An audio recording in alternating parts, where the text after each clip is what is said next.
stand on sending our blood and treasure overseas versus spending it here at home on lowering our costs on our education system and our infrastructure and so much more. So I also will be a yes vote tomorrow and a no vote on funding or any other support for another forever war anywhere, and certainly in the Middle East.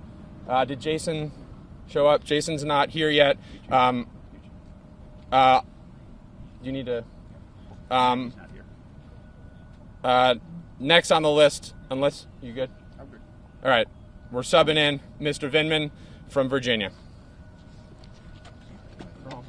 Thank you, Pat, and thank you to all of my veteran colleagues. So for those of you that don't know, I served 25 years in the United States Army as an infantry officer, a paratrooper, and as a JAG, and I deployed to Iraq. And my twin brother was wounded in an IED attack in Iraq, Iranian manufactured explosively formed projectile. And so I will not be shedding a tear for the Iranian regime and the Ayatollah. I understand the threat, but I also understand that the wars are easy to start and hard to finish. And this one, let us not make a mistake, was a war of choice. What we heard yesterday was a series of lies about, and the story keeps changing, whether it was imminent or not, whether there had to be a response.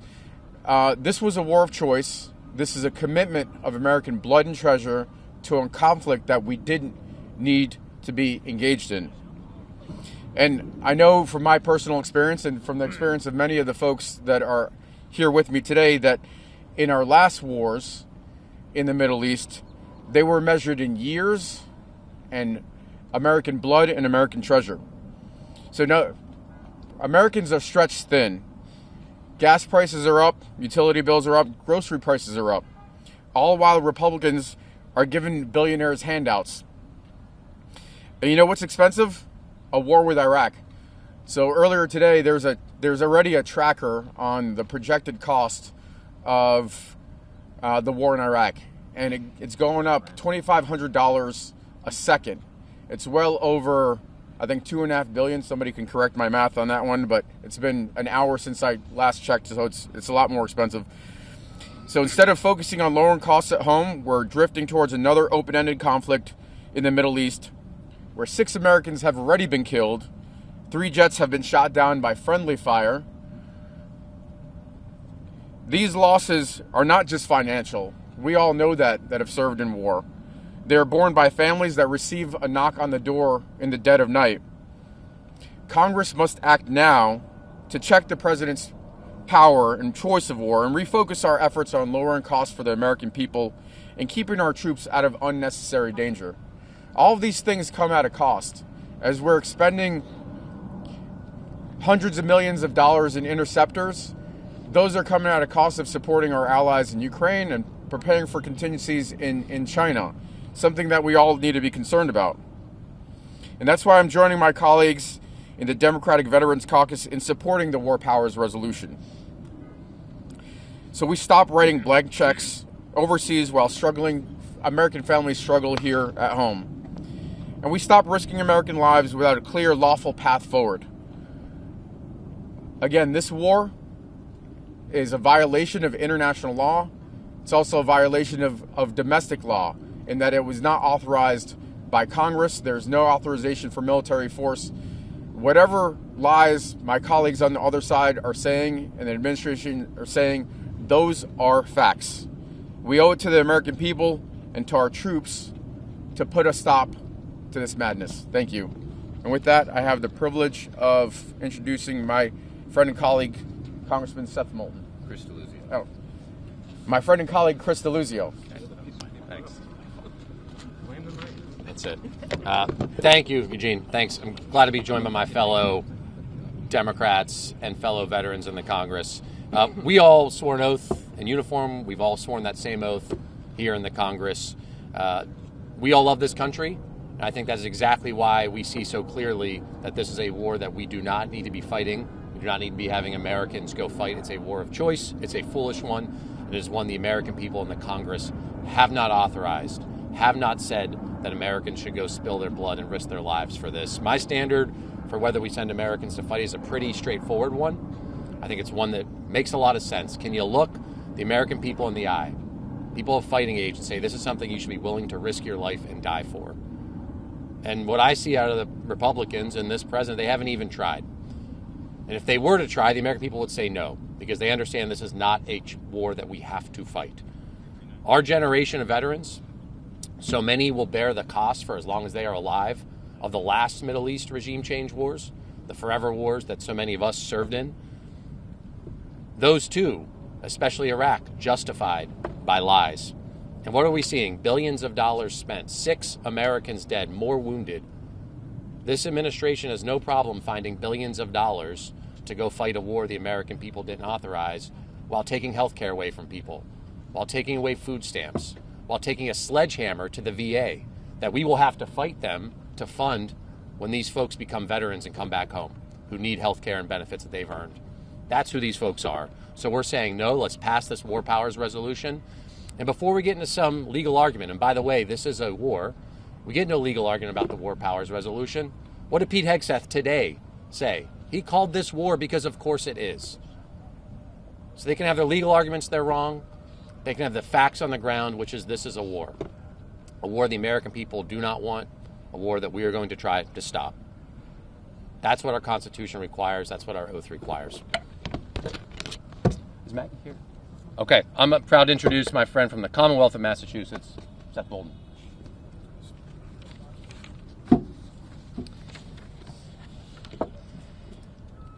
I got him before he got me. That's what Donald Trump, the commander-in-chief, said about launching a war with Iran and killing the Ayatollah. Nothing about protecting America, nothing about our allies, nothing about a strategy or an end goal, nothing about the 6 Americans already dead. Just all about himself. 6 U.S. service members are dead, and Donald Trump has signaled that more casualties are coming. That's acceptable to him.